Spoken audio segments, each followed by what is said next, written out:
ಇದು ರಾಜ್ಯವೇ ತಲೆ ತಗ್ಗಿಸುವ ಸುದ್ದಿ. ಲೋಕಾಯುಕ್ತರ ಹೆಸರಿನಲ್ಲಿ ಹಗಲು ದರೋಡೆ. ಇಳ್ಕಲ್ ತಹಶೀಲ್ದಾರ್ ಕಚೇರಿಯಲ್ಲಿ ಹಫ್ತಾ ವಸೂಲಿ. ತಹಶೀಲ್ದಾರ್ ಸಿಬ್ಬಂದಿಯಿಂದಲೇ ಬಹುದೊಡ್ಡ ಸ್ಟ್ರಿಂಗ್ ಆಪರೇಷನ್. ಲೋಕಾಯುಕ್ತರ ತೊಗೊಂತಾರ ಅಂದ್ರೆ ಮತ್ತೆ ಉಳಿದವ್ರದ್ದು ಏನು ಉಳಿತಂತೆ ಯಾಕ ಈಗ ನಾವು ಎಲ್ಲಿ ಕೊಡೋರು ಇರ್ತೀವಿ ಸರ. ಅಲ್ಲೋ ಅದನ್ನು ಭ್ರಷ್ಟಾಚಾರ ನಿರ್ಮೂಲನೆ ಮಾಡಕ್ಕಂತ ಲೋಕಾಯುಕ್ತರ ಅದಾರ ಮತ್ತು ಅವರೇ ತೊಗೊಂತಾರಂದ್ರೆ ಹೆಂಗಂತ ದುಡ್ಡು. ಹೌದು, ಬಾಗಲಕೋಟೆ ಜಿಲ್ಲೆಯ ಇಳ್ಕಲ್ ತಹಶೀಲ್ದಾರ್ ಕಚೇರಿಯಲ್ಲಿ ಲೋಕಾಯುಕ್ತರ ಹೆಸರಿನಲ್ಲಿ ಹಣ ವಸೂಲಿ ಮಾಡಿದ ವಿಡಿಯೋ ಈಗ ಬಹಿರಂಗವಾಗಿದೆ. ಕಳೆದ ಅಕ್ಟೋಬರ್ನಲ್ಲಿ ಸಾರ್ವಜನಿಕರ ಕುಂದುಕೊರತೆ ಮತ್ತು ಅಹವಾಲು ಸ್ವೀಕಾರ ಕಾರ್ಯಕ್ರಮವನ್ನು ಬಾಗಲಕೋಟೆಯ ಲೋಕಾಯುಕ್ತರು ಹಮ್ಮಿಕೊಂಡಿದ್ದರು. ಆದರೆ ಆ ಸಭೆಯಲ್ಲಿ ಕೇವಲ ಒಬ್ಬ ಸಾರ್ವಜನಿಕ ಮಾತ್ರ ಅಹವಾಲು ನೀಡಿದ್ದರಿಂದ ಮಾಧ್ಯಮಗಳಿಗೆ ತಾಲೂಕು ಆಡಳಿತ ಮಾಹಿತಿ ನೀಡಿಲ್ಲ ಎಂದು ಮಾಧ್ಯಮಗಳು ಲೋಕಾಯುಕ್ತರಿಗೆ ವಾಗ್ವಾದಕ್ಕೂ ಇಳಿದರು. ಈ ಸಭೆಯ ಬಳಿಕ ಬಾಗಲಕೋಟೆ ಲೋಕಾಯುಕ್ತರು ಇಳ್ಕಲ್ ತಹಶೀಲ್ದಾರ್ ಸತೀಶ್ ಕೂಡ್ಲಗಿ ಮತ್ತು ಗ್ರೇಡ್ 2 ತಹಶೀಲ್ದಾರ್ ಈಶ್ವರ ಗಟ್ಟಿಯವರು ಇಳ್ಕಲ್ ತಹಶೀಲ್ದಾರ್ ಕಚೇರಿಗೆ ಹೋಗಿ ಆ ಸಂದರ್ಭದಲ್ಲಿ ಗ್ರೇಡ್ 2 ತಹಶೀಲ್ದಾರ್ ಈಶ್ವರ ಗಡ್ಡಿ ತಮ್ಮ ಸಿಬ್ಬಂದಿಗಳನ್ನು ಕರೆಸಿ ಲೋಕಾಯುಕ್ತರು ಹಣ ಕೇಳ್ತಿದ್ದಾರೆ ಎಂದು ಪ್ರತಿ ಸಿಬ್ಬಂದಿಯ ಹತ್ತಿರ 2,000ರಿಂದ 10,000 ರೂಪಾಯಿ ವಸೂಲಿ ಮಾಡ್ತಿದ್ದಾರೆ ಎಂದು ಇಂಚಿಂಚು ಈ ಸ್ಟ್ರಿಂಗ್ ಆಪರೇಷನ್ನಲ್ಲಿ ಬಯಲಾಗಿದೆ. ಈ ಲೋಕಾಯುಕ್ತರು ಬಂದಾಗ ಎಷ್ಟು ರೊಕ್ಕ ಇಸ್ಕೊಂಡ್ರು? ಲೋಕಾಯುಕ್ತರು ಬಂದಾಗ ನಂದು 10 ಕೊಟ್ಟು ಮತ್ತು 10 ಮೊದಲೊಂದು 5 15 ಲೋಕಾಯುಕ್ತ 500 ಎದ್ರ ಸಂಬಂಧ ಅದ? ಎದ್ರ ಸಂಬಂಧ? 500 ರೂಪಾಯಿ ಊಟದ್ದು ಅಂತೇಳಿ ಲೋಕಾಯುಕ್ತರು ಬಂದಾರಂತ 500 ರೂಪಾಯಿ ಇಸ್ಕೊಂಡ್ರು. ಲೋಕಾಯುಕ್ತರದ್ದು ನಿಮ್ದೇನು ಸರಿಯಾಗಿದೆಯಲ್ಲ ಅಂತೇಳಿ ಎಲ್ಲರೂ 5,000 ರೂಪಾಯಿ ಇಸ್ಕೊಂಡ್ರು. ಒಬ್ಬೊಬ್ರು 2,000 ಕೊಟ್ರೆ ಕೊಟ್ರೆ ನನ್ನ ನಂತರ 10,000 ಅಂತ ಸಾಹೇಬ್ರೆ ಹೇಳಿದ್ರು. ಗಟ್ಟಿ ಸಾರ್ ಹೇಳಿದ್ರು 10,000 ರೂಪಾಯಿ ಇಸ್ಕೊಂಡ್ರು. ಗಡ್ಡಿ ಅವ್ರಿಗೆ ಕೊಟ್ಟೇನೆ. ಹೋಗ್ರಿ ನನಗೆ ಇವ ಅಂದ ಅವನಪ್ಪ ಹಿಂಗೆ ರೀ ಗೋಡಪ್ಪ ATMನಾಗ ದುಡ್ಡು ತೊಗೊಂಡು ಕೊಟ್ಟ ಅಂತಂದ. ಹೌದು ಕೊಟ್ಟ ATMದಾಗ ದುಡ್ಡು ಕೊಟ್ಟ. ಅಲ್ಲಿ ಕೊಡೋಂಗಿಲ್ಲ ಅಂತ ಹೇಳ್ಬೇಕಿಲ್ಲ, ಅವ್ರಿಗೆ ಕೊಡೋಕೆ ಹೋಗಿ ಲೋಕಾಯುಕ್ತರಿಗೆ. ಲೋಕಾಯುಕ್ತರು ಅವತ್ತು ಕರ್ಸಿದ್ರು ನನ್ನ. ನೀನು ಅದು ನನಗೆ ಅರ್ಥ ಆಗಲಿಲ್ಲ. ಅದು ನೌಕರದು ಏನು ಮಾಡ್ತೀವಿ ಹೆಂಗೆ ಅಂತ ಕೇಳಿದ್ರೆ ನಾವು ಸ್ವಲ್ಪ ನಿಂತೆ ಕಾಳಿಗೆ ಬಂದು ಹೇಳಿದೆ ಕೇಸು ನೀ ಏನಿದೆ ಅಂತ ಕೇಳಿ ಕೇಸ್ ಸರ್ಕಾರ ತಂದು ಏಸ್ತನತ್ತ ಅವ ಹೇಳಿದ ನಿನಗೇನಾಗೈತೆ ಹೇಳಕ್ಕಂತ ಒಂದು ಬಿಟ್ಟು ನಾಲ್ಕು ಬೇದ್ರು ಹಂಗೆ ಮಾಡ್ತೀನಿ ಹಿಂಗೆ ಮಾಡ್ತೀನಿ ಅಂದರೆ ಅದಕ್ಕೆ ಸೀರಿಯಸ್ ಸರ್ ಯಾರು ತೊಗೊಂಡ್ರು ನೀನು ಡಾಕ್ಯುಮೆಂಟ್ಸ್ ಎಲ್ಲ ಹಂಗೆ ಇಲ್ಲ ಅಂತ ಹೇಳಿದ್ರು. ಎಲ್ಲರೂ ಎಲ್ಲ ಆನ್ಲೈನ್ ಅದಾವಲ್ಲ ಡಾಕ್ಯುಮೆಂಟ್ಸ್. ಅಲ್ಲಿ ಇವ್ರು ಹೇಳಿದ್ರೆ ಏನು ಹೇಳಿದ್ರು? ಅವ್ನ ಲೋಕಾಯುಕ್ತರು ಹೇಳಿದ್ರಂತ ಅವನ್ನ ಫುಡ್ಲಿಂದ ತೆಗಿಸಿ ಬೇರೆ ಇಲ್ಲೇ ಯಾವ್ದಾರು ಶಿಕ್ಷಣ ಕೊಡ್ರಿ ಅಂತ ಹೇಳಿದ್ರಂತ ಲೋಕಾಯುಕ್ತರು. ಆಯ್ತು ಹೇಳ್ರಿ ಅಂತ ಹೇಳಿದ್ ನಾನು. ಬಿಡ್ತಾನೆ ರೆಡಿ ಇದ್ದೀನಿ ಯಾರೋ ಬರ್ರಿ ಅಂತ ಹೇಳಿದ್ ನಾನು. ಆಯ್ತು ಹೇಳ್ರಿ ಅಂತ ಹೇಳಿದೆ. ಏನೋ ಕಂಪ್ಲೇಂಟಿಗೆ ಅಂತ ಹೇಳಿದ್ರು ತಹಸೀಲ್ದಾರ್ ಸಾಹೇಬು. ನೋಡಪ್ಪ ನಾನು ಹೇಳ್ತೀನಿ ಇನ್ನಾಗ ಹೆಂಗೈತೆ ನೋಡ ಅಂತ ತಹಸೀಲ್ದಾರ್ ಸಾಹೇಬ್ರು. ಆಯ್ತು ಸರ್ ನಾನು ಈ ಸದ್ಯ ಬಿಡ್ತಾನೆ ಅಂದೇನು ಇಲ್ರಿ ಸರ್, ಯಾವ್ದಾರು ನೋಡಿಕೊಡ್ರಿ ಅವ್ರು ಕೊಡ್ರಿ ಮಾಡ್ಕೊಂಡ್ಬರ್ತಾನೆ ಅಂತ ಅಂದೆ. ಆಯ್ತು ಅಂತಂದ್ರೆ ಒಳ್ಳಿಂದ ಕೇಳಿದ್ನ ಸರ್ ಫುಡ್ ಬಿಡಿಸ್ಬಿಡ್ರಿ ಅಂತ ಅಂದೆ. ಸುಮ್ಮನೆ ಎಲ್ಲ ಹೇಳ್ತೀನಿ ಅಂತ ಏನಾಗಲ್ಲ ಗಪ್ನ ನನಗೆ ಹೇಳಿಲ್ಲ. ನನಗೆ ಇದು ಇಲೆಕ್ಷನ್ ಇದ್ದಾಗ ಅದ್ರಾಗ ಇದ್ವಿ ತಡಿ ಒಂದಿಷ್ಟು ದಿನ ಅಂತಂದು ಬಿಟ್ಬಿಟ್ಟಿವಿ. ಈ ಆಫೀಸ್ನವ್ರು ಯಾರ್ಯಾರ ಕಡೆ ಇಸ್ಕೊಂಡ್ರ? ಬಂಗಾರಗುಂಡ ಹೋಯ್ತಲ್ಲ ಎಲ್ಲರೂ ಕೂಡ ರೇಟ್ ಕೊಟ್ರ. ಪ್ರಸಾದ 2,000 3,000 ಕೊಟ್ರಂತ. ಗುಡ್ಡ ಮಟ್ಟ ಒಂದು 8 ಕೊಟ್ರಂತ ಅಂತಂದ್ರೆ ಅವ್ರು 8 ಕೊಟ್ರ. ಆಯಿತು ಮತ್ತೆ ಹೇಳಪ್ಪ ನೀ ಅದಕ್ಕೆ ಕೊಡಕ್ಕೆ ಹಾಕೋಬೇಕ. ಮತ್ತು ಲೋಕಾಯುಕ್ತರ ರೊಕ್ಕ ಇಸ್ಕೊಂಡು ಹೋದ್ರೆ ಮತ್ತೆ ಉಳಿದವ್ರ ಪರಿಸ್ಥಿತಿ ಹೆಂಗೆ? ಲಂಚಾನ ಮುಟ್ಟದೋನು ಮೂರ್ಖ ಕಡೆ ಜನಾನೆ ಮುಂದೆ ಬಂದು ನೀಡ್ತಾರಲ್ಲೇ.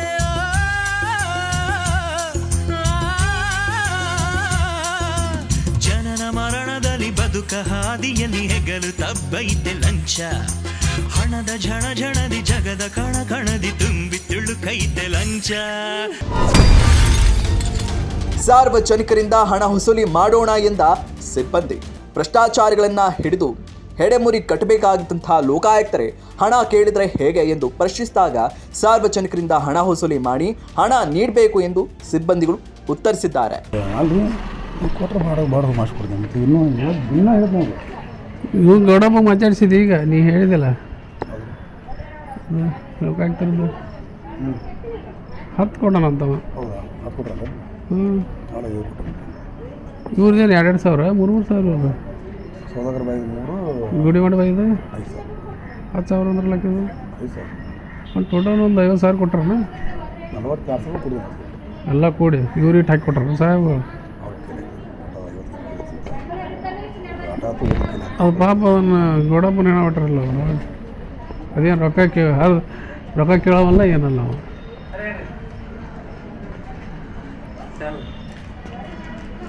ಮೊನ್ನೆ ದುಡ್ಡು ಲೋಕಾಯುಕ್ತದ್ದು ಮಾಡೋದು ಕಾರ್ಬಾರ್ ಸಹಜವಾಗಿ ಅನ್ನಂಗೆ ಅದಾರ ಎಲ್ಲರೂ ವಸೂಲಿ ಇಲ್ಲಿ ಆಫೀಸ್ನಾಗ ಎಲ್ಲರಿಗೂ ವಸೂಲಿ ಮಾಡೋದು ಕೊಡೋದು. ಲೋಕಾಯುಕ್ತರ ತೊಗೊಂತಾರೆ ಅಂದ್ರೆ ಮತ್ತೆ ಉಳಿದವ್ರದ್ದು ಏನು ಉಳಿತಂತ ಯಾಕೆ ಈಗ ನಾವು ಎಲ್ಲಿ ಕೊಡೋರು ಇರ್ತೀವಿ ಸರ. ಹಾಂ ಅಲ್ಲೋ ಅದನ್ನು ಭ್ರಷ್ಟಾಚಾರ ನಿರ್ಮೂಲನೆ ಮಾಡಕ್ಕಂತ ಲೋಕಾಯುಕ್ತರು ಅದಾರ, ಮತ್ತು ಅವರೇ ತೊಗೊಂತಾರಂದ್ರೆ ಹೆಂಗೆ ಅಂತ ದುಡ್ಡು. ಸರ್ ಈಗ ನಾವು ಸಮಾಜವನ್ನು ಸುಧಾರಣೆ ಮಾಡೋದು ಬೇಡ ಸರ, ನಮ್ಮ ಕುಟುಂಬವನ್ನು ಸರಿ ಮಾಡ್ಕೊಂಡ್ರೆ ಸಾಕು ಸರ್. ಕರೆಕ್ಟ್ ಆಯ್ತು ನೋಡಿ. ಏ ಇದು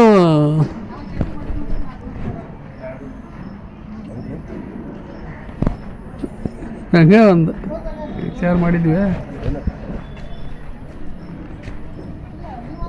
ಬಂಗಾರ ಉಂಡೆ ಎಷ್ಟು ಕೊಟ್ಟ? ಒಂದು 5 ವಾಜಲ ಸರ್ ನಂದು 5 ವಜ್ಜಲಂದು 5 ಬಂಗಾರ ಗುಂಡು 5 20 30 ಸೋದರಬಾಯಿ 3 ಸೀತಾ 3 46 ನೀವು ಒಂದು 10 ಗೌಡಪ್ಪ 5,000 ಭೂಮಿ ಅದು ಅವ್ನು ದುಕಾನ್ 5,000 ಭೂಮಿ 42 ಭೂಮಿ ಇದೆ ಎಷ್ಟು 5,000 ಈಗ ಅವ್ರದೇ ಕಡಿಮೆ ಕುಂಟೇಶ್ ಬೈತು 200 ಅದೇ ಉತ್ತಾರ ಕೊಡ್ತಾರೆ ಬಿಡಾಗಿ 42,000 ರೂಪಾಯಿ ಆಯ್ತು. ಇನ್ನೂ 8,000 ರೂಪಾಯಿ ಅವ್ರು ಅಂದ್ರೆ ಪಕ್ಕ ಮಂದಿ ಹೇರಿತಾರ ಅಂದಂಗೆ ಆತ್ಲ. ಅವ್ರು 4 ಇವ್ರು 4 ಸೇರಿಸಿ 50 ರೂಪಾಯಿ. ಅವರು ಸರ್ಗೂ 4 ಸಾವಿರ ಹಾಕಿದಂಗೆ ಆಗಲ್ಲ ಅಷ್ಟು ಅನಿವಾರ್ಯ ಬಂತು. ಅಲ್ಲಿ ಅದಕ್ಕಂತ ಇವೆಲ್ಲ ಕೊಡೋದು. ಹಾಂ ಕರೆಕ್ಟಾಗಿ ಕೆಲಸ ಮಾಡಿಬಿಟ್ರೆ ಮುಗಿದೋತ್ತಲ್ಲ, ಹೌದಲ್ಲ? ನಾವು ಮಾಡಿರಂಗಿಲ್ಲಲ್ಲ ಅಲ್ಲಿ ಹಿಂಗಾದ್ರೆ ಹೆಂಗಂತ ಅಲ್ಲಿ ನೀವು ಮಾಡಿಲ್ಲ ಅಂದ್ರೆ ಅವರು ನಿಮ್ಮನ್ನು ಇದು ಮಾಡ್ಬೇಕು, ಥ್ರೆಟ್ ಮಾಡ್ಬೇಕು. ಅದು ಇದು ಬಿಟ್ಟು ಮತ್ತು ಅವರು ತೊಗೊಂಡು ಹೋದ್ರೆ ಉಳಿತೇನೆ ಇಲ್ಲಿ. ಮುಗಿತ್ರಿ ನಾವು ತೊಗೋತೀವಿ. ಹಾಂ ನಾವು ತೊಗೋತೀವಿ. ಹೆಂಗೆ ಅಲ್ಲೋ ನೀ ಎಷ್ಟು ಕೊಟ್ಟಿ ರೊಕ್ಕ? ಮನೆ ಲೋಕಾಯುಕ್ತರದು ಮನೆ ಗೊತ್ತಾಯ್ತು ಸರ್. ನಿಂದ ಮಾಡ್ಸಕ್ಕೆ ಮಾಡಿರ್ತಾರೆ ಪೇಪರ್ಸ್. ನಾವು 1 ರೂಪಾಯಿ ನಂದು ಕಾಂಟ್ರಿಬ್ಯೂಟರ್ 5,000 ರೂಪಾಯಿ ಕೇಳಿದ್ರೆ ಎಲ್ಲ ಟೇಬಲ್ ವೈಸ್ ನಾನು 2,000 ರೂಪಾಯಿ ಕೊಟ್ಟಿದ್ದೆ ಸರ್. ಯಾಕಂದ್ರೆ ಆ ಮನೆ ಅಲ್ಲಿ ಖರ್ಚು ಮಾಡಿದ್ದು ಯಾರು ಕೊಡ್ಬೇಕು ಸರ್? ಇಲ್ಲ ಹೌದಲ್ಲ? ಅಷ್ಟು ಕಲೆಕ್ಟಾಗಿ ಎಷ್ಟಾಗ ದುಡ್ಡು ಟೋಟಲ್ ಎಷ್ಟು ಬಿಟ್ಟು ಸರ್? ಒಂದು 45 45 ಸಾವಿರ ಇದೆ ಸರ್. ಯಾರು ದುಡ್ಡು ಯಾರು ಕೈ ಕೊಟ್ಟರು ವಸೂಲಿ? ಸರ್ ಎಲ್ಲ ಅವನ ತೊಗೊಂಡು ಏನು ಅವ್ರಿಗೆ ಕೊಟ್ಟು ಬಂದಾನ? ಕೊಟ್ಟು ಬರ್ತಂತ ಅವ್ನು ಬಾಲ್ಕೋಟೆ ಹೋದಾಗ ಬಾಯಿ ಮೇಡಮ್ ಕಡೆ ಆಫೀಸ್ ಸ್ಟಾಫ್ದವ್ರು ರೊಕ್ಕ ಕೊಟ್ಟಿದ್ದಾರೆ ಸರ್. ಆಕೆ ಕೊಟ್ಟಾಗ ಅದು ಇನ್ನೊಂದು ಪ್ಲಸ್ ಪಾಯಿಂಟ್ ಏನಂದ್ರೆ ಆ ಭೂಮಿ ಒಳಗೆ 5,000 ಹಾಕ್ಯಾನ ಕೇಳ್ತೀನಿ ಅವ್ರು ನಾನು ಇಸ್ಕೊಂಡು ಮತ್ತೆ 4 ಜನ ಅದಕ್ಕೆ ನಾವು ಎಲ್ಲ 5,000 ಅಂತ ನಾ ಹಾಕ್ಯಾರ. ಹೌದು ಸರ್, ರೂಲ್ಸ್ ಪ್ರಕಾರ ಎಲ್ಲರೂ ಹೇಳ್ಕೊಡ್ತಾರೆ. ನಾನು ಅಷ್ಟು ಖರ್ಚು ಮಾಡೀನಂದ್ರೆ ನನಗೆ ಹಾಕ್ಯಾರ ಲೋಕಾಯುಕ್ತ ಕೊಡ್ತಾರೆ. ನಾನು ಸ್ವಚ್ಛ ಹೇಳಿ ನಾನು 3,000 ಮ್ಯಾಗಲ್ಲಿ ಕೊಡೋದು ಸರ್. ಇಲ್ಲ ಇಬ್ಬರು ಕೂಡ ಆಯ್ತು ಬಿಡಪ್ಪ ಅಂದ್ರೆ ಇವನ ಕಡೆ ಕೊಡ್ರಿ ಗೌಡಪ್ಪನ ಕಡೆ ಇವೇನು 10 ಕೊಟ್ಟಿನ ಅಂತ ಕರೆಸು ಗೊತ್ತಿಲ್ಲ ಸರ್. ಇವೊಂದು ಒಬ್ಬನ 10 ಅಂದ್ರೆ ಎಷ್ಟು ಕೇಳಿದೆ ನಾನು. ಎಷ್ಟು ಬೈದು ಇವೊಂದು 10 ಹೇಳ್ಯಾರ. ಬಟ್ ಎಷ್ಟು ಬೈ 5 ಕೊಟ್ಟ ಅಂತ ಕೇಳ್ಬಿಟ್ಟಿಲ್ಲ. ಇವು 10 ಕೊಟ್ಟ ಅಂತ ಕೇಳಿ ವಾಜಲ 5 ಕೊಟ್ಟ ಬಂಗಾರ ಉಂಡ ಇವು ಬಂಗಾರ ಒಂದು ದೊಡ್ಡ ಕಂಪನಿ ಅವ್ನ ಕಡೆ ಸಿಗುತ್ತೆ ಉಳಿದಾಗಿ 2,000 ಸವನ ಯಾರು ಎಕ್ಸ್ಟ್ರಾ 3-4 ಮಂದಿ ತೆಗೆ 2,000. ತಹಶೀಲ್ದಾರ್ ಕೂಡಲಿಗಿಗೆ 12,000 ಲಂಚ ನೀಡಿದ ಬಗ್ಗೆ ಪ್ರಸ್ತಾಪ. ಇಳಕಲ್ ತಹಶೀಲ್ದಾರ್ ಸತೀಶ್ ಕೂಡಲಗಿ ಗೋಡವಾನ್ ಮೇಲ್ವಸ್ತುವಾರಿಗಳಿಂದ 12,000 ರೂಪಾಯಿ ತಹಶೀಲ್ದಾರರಿಗೆ ಲಂಚ ನೀಡಿದ್ದಾಗಿಯೂ ಪ್ರಸ್ತಾಪಿಸಲಾಗಿದೆ. ಮಾಡಿದ್ರೆ ನಾನು ಚೆನ್ನಾಗಿ ಬರಬೇಡ ಅಂತ ಹೇಳಿ ನಾನು ಇಲ್ರಿ ನೋಡ್ರಿ ನೀವು ಮತ್ತೆ ಹಿಂಗೆ ಮಾಡಿದ್ರೆ ಹೆಂಗೆ ಅಂತ. ನಂದೇನೈತೆ ನಂದೇನು ಪಾತ್ರ ಐತಲ್ಲ ಅಂದೆ. ನಾನು ಚೆನ್ನಾಗಿ ಬರೋಕೆ ಹೋಗ್ಬಿಡ್ರಿ, ಏನು ಬೇಕಾ ಕೇಳಕ್ಕೆ ಹೋಗ್ಬಿಡ್ರಿ. ಗೋಡನ್ ಇನ್ಸ್ಪೆಕ್ಷನ್ ಮಾಡಿ ಬೇಕಾದಂಗೆ ಯಾರು ಮಾಡ್ತಾರೆ ಗೋಡನ ತೊಗೊಂಡವ್ರಿ ಅಂತಂದ್ರೆ ಲಾಸ್ಟ್ ಟೈಮ್ ಗೋಡನ ತೊಗೊಂಡವ್ರು ಏನು ಬರ್ಕೊಂತ ನಾನು ಮ್ಯಾನೇಜರ್ ಅದಾಳಕ್ಕೆ ಅಕ್ಕಿಂಬಲ್ಲ ನೀ ಬಲ್ಲ ಅಂದೆ. ಲಾಸ್ಟ್ ನಾನೇ ಮಾಡಿ ಮೊನ್ನೆ 12,000 ರೂಪಾಯಿ ಕೊಟ್ಟರು ತಂದು ಕೊಟ್ಟೆ. ಯಾರು ಕೊಟ್ಟರು? Godown manager madam. ಯಾರಿಗೆ ಕೊಟ್ಟೆ? ತಹಸೀಲ್ದಾರ್ ಕೊಡಂತ ಅವರು ತಂದು ಕೊಡಂತ ಕೊಟ್ಲಕ್ಕಿ ಬಂದಿದ್ದಕ್ಕೆ ಮ್ಯಾನೇಜರ್ ಅವತ್ತು ಸಾಯಿ ಬಿದ್ದಿದ್ದಿಲ್ಲ ಹಳ್ಯಾಕ ಹೋಗಿದ್ದೆ. ಮಧ್ಯಾಹ್ನ ಒಂದು ಅವತ್ತು ಕೊಟ್ಲಕ್ಕಿ ಸರ್ ಇಲ್ಲ ಎಲ್ಲ ನೀವೇ ಕೊಟ್ಬಿಡ್ರಿ ಅನುಕೂಲ ಆಗ್ತಂತಂದ್ರೆ ಮತ್ತು ನನ್ನ ಕೈ ಕೊಟ್ಲಕ್ಕಿ ನಾವು ಕೊಟ್ಟೆ. ಹೇಳೋದಿಟ್ಟು ಏನ್ರ ಹಂಗಿತ್ತಂದ್ರೆ ಹೇಳ್ತೀನಿ ದುಡ್ಡು ಕೊಡಕ್ಕೆ ಯಾಕೆ ಹೋಗ್ಬೇಕು? ಇಲ್ಲಿ ಕೊಡ್ಬಾರ್ದಾಗಿತ್ತು. ಎದಕ್ಕೆ ಕೊಟ್ಟಿ ದುಡ್ಡು? ನಿಮ್ಮ ಬಿಟ್ಟು ನಾವು ಎಲ್ಲಿದ್ದೀವಿ ಸರ್? ಅಲ್ಲೋರು ಅದಕ್ಕೆ ಅಂದ್ರೆ ಲೋಕಾಯುಕ್ತರಿಗೆ ಕೊಟ್ರು ದುಡ್ಡು ಹೋದ ಹೊಸು ಹಾಂ ಕೊಡಂತ ಕೊಟ್ಟಿರಿ. ಒಟ್ಟು ಅದು ಯಾರ್ಯಾರು ಏನು ಮಾಡ್ರು ಗೊತ್ತಿಲ್ಲ ಸರ್. ಒಟ್ಟು ಕೊಡ ಅಂತ ಹೇಳಿದ್ರು ಅಷ್ಟೇ ಸರ್. ಎಲ್ಲರ ಮುಂದೆ ಗೊತ್ತಾಯ್ತಿರ 10,000 ರೂಪಾಯಿ ಕೊಟ್ರ ಅಂತ ಎಲ್ಲರ ಮುಂದೆ ಅದನ್ನ ಆಗೈತೆ. ತಿಂಗಳಿಗೆ ಸರಿಯಾಗಿ ಹಣ ಕೊಡಬೇಕು, ಇಲ್ಲಾಂದ್ರೆ ಸಸ್ಪೆಂಡ್ ಮಾಡೋ ಧಮ್ಕಿ. ತಿಂಗಳು ಸರಿಯಾಗಿ ಹಣ ನೀಡ್ತಿದ್ರೆ ಸಸ್ಪೆಂಡ್ ಮಾಡ್ತೀವಿ, ಇಲ್ಲವೇ ವರ್ಗಾವಣೆ ಮಾಡ್ತೀವಿ ಅಂತ ಗ್ರೇಡ್ 2 ತಹಶೀಲ್ದಾರ್ ಈಶ್ವರ ಗಡ್ಡಿ ತಮ್ಮ ಸಿಬ್ಬಂದಿಗಳಿಗೆ ಧಮಕಿ ಹಾಕಿದ್ದಾರಂತೆ. ನಾವು ನಿಯತ್ತಾಗಿ ಕೆಲಸ ಮಾಡ್ತೀವಿ, ನಾವು ಹಣ ಕೊಡಲ್ಲ ಎಂದು ಸಿಬ್ಬಂದಿಗಳನ್ನ ಈಗಾಗಲೇ ವರ್ಗಾವಣೆ ಮಾಡಿದ್ದಾರೆ ಎನ್ನುವ ಮಾಹಿತಿಯೂ ಇದೆ. ಇತ್ತ ಹಣ ನೀಡಲು ನಿರಾಕರಿಸಿದ ಸಿಬ್ಬಂದಿಯೇ ಈ ಸ್ಟ್ರಿಂಗ್ ಆಪರೇಷನ್ ಮಾಡಿದ್ದಾರೆ ಎನ್ನಲಾಗ್ತಾ ಇದೆ. ಲೋಕಾಯುಕ್ತರೇ ಹಣ ವಸೂಲಿಗೆ ಇಳಿದಿದ್ದಾರಾ ಅಥವಾ ಗ್ರೇಡ್ 2 ತಹಶೀಲ್ದಾರ್ ಈಶ್ವರ ಗಡ್ಡಿ ಲೋಕಾಯುಕ್ತರ ಹೆಸರಿನಲ್ಲಿ ಹಣ ವಸೂಲಿ ಮಾಡ್ತಿದ್ದಾರಾ ಎಂಬುದು ಯಕ್ಷ ಪ್ರಶ್ನೆ. ಸದ್ಯ ಲೋಕಾಯುಕ್ತರ ಮೇಲೆ ಆರೋಪ ಬಂದಿರುವುದರಿಂದ ಈ ಪ್ರಕರಣವನ್ನ ಲೋಕಾಯುಕ್ತರೇ ತನಿಖೆ ಮಾಡುವುದು ಸಮಂಜಸವಲ್ಲ. ಆದ್ರೆ ಬಾಗಲಕೋಟೆ ಎಸಿ ಅಥವಾ ಬಾಗಲಕೋಟೆ ಡಿಸಿ ತನಿಖೆ ಮಾಡ್ತಾರಾ ಕಾದ್ ನೋಡ್ಬೇಕಾಗಿದೆ. ಪೆನ್ ಡ್ರೈವ್ ಬಾಂಬ್ ಸಿಡಿಸಿದ ಮಾಜಿ ಶಾಸಕ ದೊಡ್ಡನಗೌಡ ಪಾಟೀಲ್. ಈ ಪ್ರಕರಣಕ್ಕೆ ಸಂಬಂಧಿಸಿದಂತೆ ಹುನಗುಂದ ಮಾಜಿ ಶಾಸಕ ದೊಡ್ಡನಗೌಡ ಪಾಟೀಲ್ ಮಾತನಾಡಿ, ನನ್ನ ಹತ್ರ ಹುನಗುಂದ ತಾಲೂಕಿನ ಅಧಿಕಾರಿಗಳು ಮಾಡಿರುವ ಭ್ರಷ್ಟಾಚಾರದ ಎಲ್ಲಾ ವಿಡಿಯೋ ದಾಖಲಾತಿಗಳಿದ್ದು ಸಮಯ ಬಂದಾಗ ಬಿಡುಗಡೆ ಮಾಡ್ತೇನೆ ಎಂದು ಪ್ರಕರಣಕ್ಕೆ ಟ್ವಿಸ್ಟ್ ಕೊಟ್ಟಿದ್ದಾರೆ. ಸರ್ಕಾರ ಭ್ರಷ್ಟಾಚಾರ ಮಾಡಿರುವ ಅಧಿಕಾರಿಗಳ ಮೇಲೆ ಕ್ರಮ ಕೈಗೊಳ್ಳದಿದ್ದರೆ ಸದನದಲ್ಲಿಯೂ ಈ ವಿಷಯ ಚರ್ಚೆಯಾಗಲಿದೆ ಎಂದಿದ್ದಾರೆ. ತಹಸೀಲ್ದಾರ್ ಕಚೇರಿ, ಇಲ್ಕಲ್ ತಹಸೀಲ್ದಾರ್ ಕಚೇರಿಯಲ್ಲಿ ಲೋಕಾಯುಕ್ತರಿಗೆ ದುಡ್ಡು ಕೊಡಬೇಕು ಅಂತೇಳಿ ಸಹಪಾಠಿಗಳು ಏನು ಅಲ್ಲೇನು ನೌಕರಿ ಮಾಡ್ತಾರಲ್ಲ ಅವರೆಲ್ಲರ ಕಡೆಯಿಂದ ಹಣ ವಸೂಲಿದಂತೆ ನಡೀತಾ ಇದೆ. ಅಲ್ಲಿ ಹಣ ವಸೂಲಿದಂತೆ ಅಂದರೆ ಎಲ್ಲರಿಗೂ ನೀನು 5,000 ಕೊಡು 10,000 ಕೊಡು ಅಂತೇಳಿ ವಸೂಲಿ ಮಾಡ್ಯಾರ. ಅದರಲ್ಲಿ ಭಾಗಿಯಾಗಿರ್ತಕ್ಕಂಥದ್ದು ಮತ್ತು ಅಲ್ಲಿ ಯಾರು ಇರ್ತಾರೆ, ಇಬ್ಬರು ಇದ್ದಾರೆ ತಹಸೀಲ್ದಾರ್, ಒಬ್ಬರು ಗ್ರೇಡ್ 2 ತಹಸೀಲ್ದಾರ್, ಇನ್ನೊಬ್ಬರು ತಹಸೀಲ್ದಾರ್ ಗ್ರೇಡ್ 1 ತಹಸೀಲ್ದಾರ್. ಅದು ಹೆಚ್ಚಿನ ಪಾತ್ರ ಏನಪ್ಪ ಗ್ರೇಡ್ 2 ತಹಸೀಲ್ದಾರ್ದು ಅಲ್ಲಿರ್ತಕ್ಕಂಥದ್ದು. ಇವತ್ತು ಅದು ವಿಡಿಯೋ ಬಂದಿದೆ. ಅವೆಲ್ಲ ಅಮಾಯಕ ಪಾಪ ನೌಕರಸ್ಥರು ಏನು ಸಹೋದ್ಯೋಗಿಗಳದಲ್ಲ ಅವ್ರ ಕಡೆಯಿಂದ ವಸೂಲಿ ಮಾಡಿರ್ತಕ್ಕಂಥದ್ದು. ಅದು ಏನಂತೇಳಿ ವಸೂಲಿ ಮಾಡ್ಯಾರ, ನಾವು ಲೋಕಾಯುಕ್ತರಿಗೆ ಕೊಡ್ಬೇಕಂತೇಳಿ ವಸೂಲಿ ಮಾಡ್ಯಾರ ಅವರು. ಅದರಲ್ಲಿ ಬಂದಿರತಕ್ಕಂಥ ಐಡಿಯಾ ತಾವು ನೋಡಿರ್ಬೋದು. ಈ ರೀತಿ ಭಾಳ ಕಚೇರಿಗಳೆಲ್ಲದವ, ಪೊಲೀಸ್ ಇಲಾಖೆ ಹಾಗೆ ಇನ್ನಿತರ ಅನೇಕ ಇಲಾಖೆಗಳೆಲ್ಲದವು.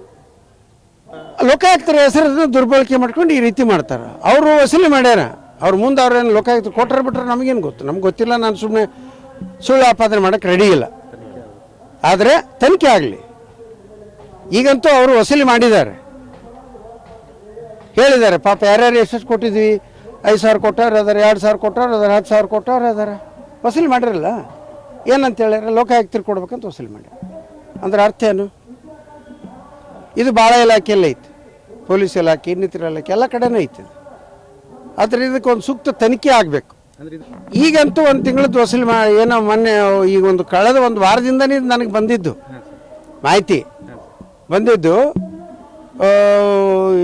ನಾನು DC ಅವ್ರ ಗಮನಕ್ಕೆ ತರಬೇಕು ಅಂಥೇಳಿ ಕಳೆದ 3 ದಿನಗಳಿಂದ ಪ್ರಯತ್ನ ಮಾಡಿದೆ. ಆದರೆ DC ಅವ್ರು ಯಾಕೋ ಏನೋ ನನ್ನ ಫೋನ್ ಎತ್ತಲಿಲ್ಲ. ಮತ್ತು ಅರ್ಜೆಂಟ್ ಇದೆ, ವಿಷಯ ತುರ್ತಿದೆ, ಸ್ವಲ್ಪ ಮಾತಾಡ್ಲಿಕ್ಕೆ ಹೇಳ್ರಿ VC ಮುಗಿದ ನಂತರ ಅಂಥೇಳಿ ಅವ್ರ PA ಅವ್ರಿಗೆ ಹೇಳಿದೆ. ಆಯಿತು ಮಾತಾಡ್ತೀವಿ ಸರ್ ಅಂದ್ರೆ ಅವ್ರು ಯಾರು ಮಾತಾಡಲಿಲ್ಲ. ಅಲ್ಲಿ ಈಗಂತೂ ಇದನ್ನು ಮಾಧ್ಯಮದಲ್ಲಿ ನಿಮ್ಮ ಮಾಧ್ಯಮಕ್ಕೆ ಬಂದದ. ಅದು ಮುಂದೆ ನಾನು ಮುಂದಿನ ಹೆಜ್ಜೆ ಏನು ಇಡಬೇಕು ನಾನು ವಿಚಾರ ಮಾಡ್ತೇನೆ. ಯಾಕಂದ್ರೆ ಇನ್ನೂ ಸಾಕಷ್ಟು ಅದಾವ, ಇನ್ನೂ ಇಲ್ಲ ಐತಿ, ಇಲ್ಲಿ ಇದರ ಇನ್ನೂ ಹಲವಾರು ಪ್ರಕರಣಗಳದಾವ. ಸಮಯ ಬಂದಾಗ ಬಿಚ್ಚಿಡ್ತೀನಿ. ಅಲ್ಲ ಅವು ಸಮಯ ಬಂದ ಇದೇ ಸೇಮ್ ಸಬ್ಜೆಕ್ಟ. ಭ್ರಷ್ಟಾಚಾರ ಹುನಗುಂದ ತಾಲೂಕಿನಲ್ಲಿ ತಾಂಡವಾಡ್ತಾ ಇದೆ. ಅದರದ್ದು ಅದಾವ, ಇರ್ತಾವ, ಮತ್ತೆ ಇರ್ಲಾರ್ದ ಹೆಂಗಿರ್ತಾವ. ಭ್ರಷ್ಟಾಚಾರದ ಅದಾವ, ಅವನ್ನ ಯಾವ ರೀತಿ ಯಾವಾಗ ಸಮಯ ಸಂದರ್ಭ ನೋಡಿ ಬಿಡುಗಡೆ ಮಾಡ್ತಾರೆ. ಪೆಂಡ್ರೈವ್ ರೆಡಿ ಐತಿ, ಇಲ್ಲಿ ತೋರಿಸಿದ್ರೆ ಇಲ್ಲ ಐತಿ, ಎಲ್ಲ ಬೇಡ ಐತೆ ಕೊಡು ಮಾಡಮಂತೆ. ಈಗ ಇದನ್ನು ಈಗ ಬಿಡ್ರಿ ಅದನ್ನೆಲ್ಲ ಬೇಡ. ಇನ್ನಷ್ಟು ಅಪ್ಡೇಟ್ಗಳಿಗಾಗಿ ಫಾಲೋ ಮಾಡಿ ವಿಜಯ ಧ್ವನಿ ನ್ಯೂಸ್.